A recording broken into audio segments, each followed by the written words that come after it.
So kabayan, no? Dito tayo naglalakad. Ah,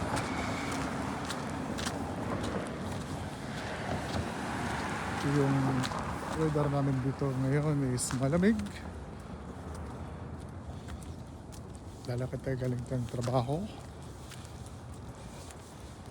So ito yung mga bus stop dito. Gusto mo mag-bus, may bus stop dito.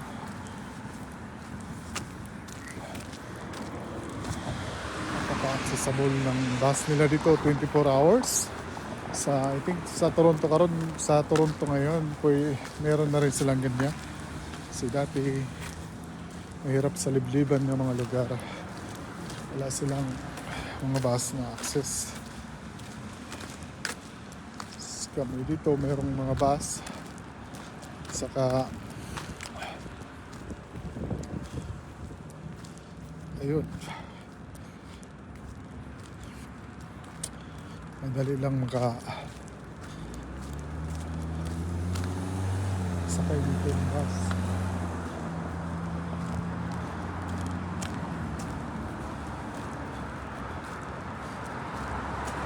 So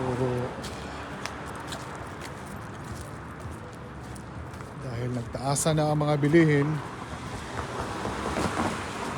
wala pang mga dahon yun. Mahaba-haba ang winter namin dito, kabayan. Dear friends, winter here is very long. And now is fall season na. Spring season.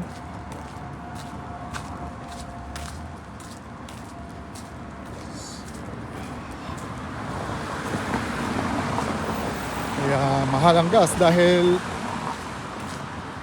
yun na nag-aanohan nga dahil sa lalo na pag winter maraming gumagamit ng gas pag taglamig.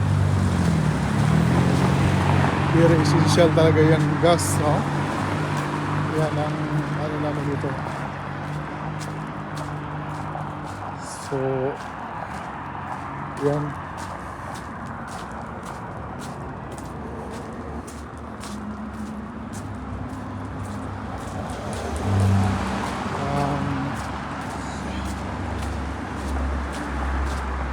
Pero mo $2 mahigit na yung namin gas.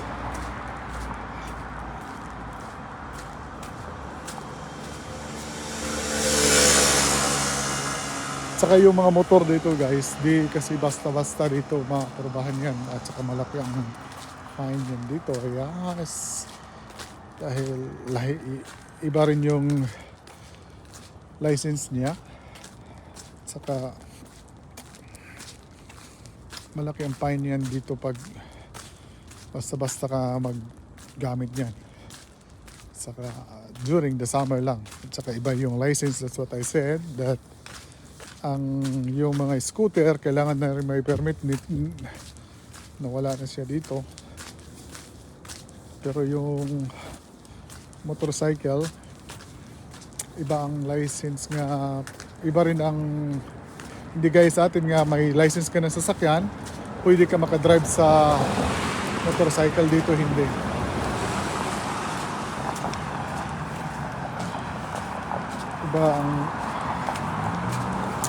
Iba rin ang niya, license niya para sa motorcycle.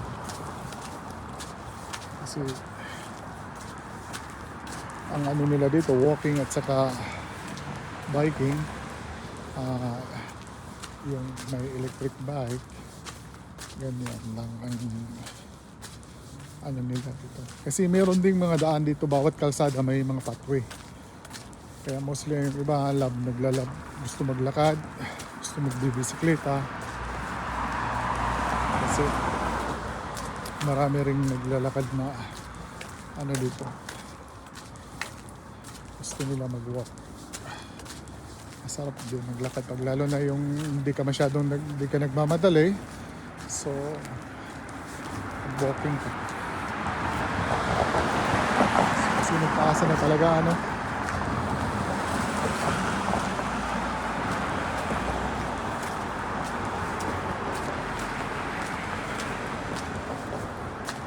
So mag-aantay tayo ng bus dito.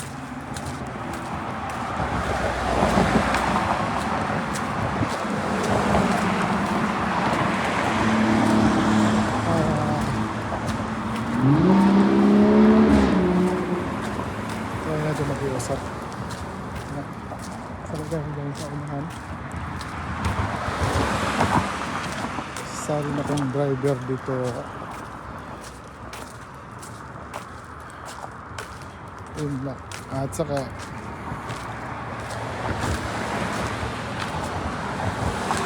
okay guys, abang ko ng bus dahil ang bus is parating na.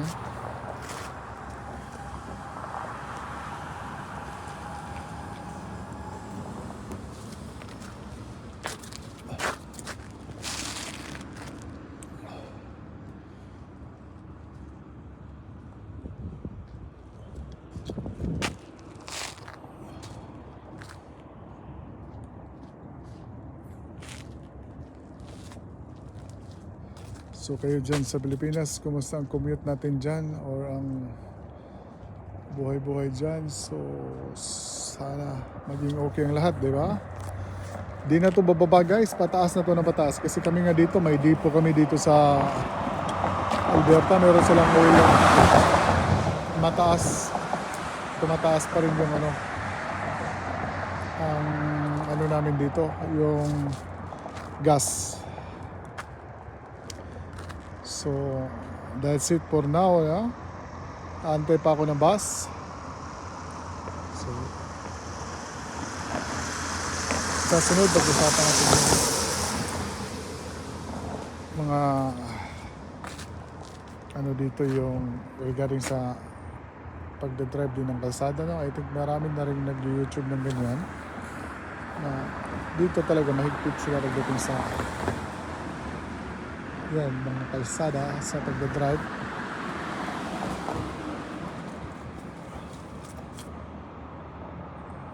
Yung mga pedestrian,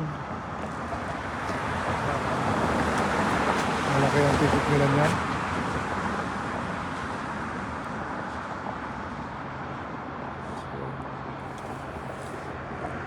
Okay, see you in the next video guys. Magyakapan tayo. Let's visit each other and let's support. Good luck and God bless you all.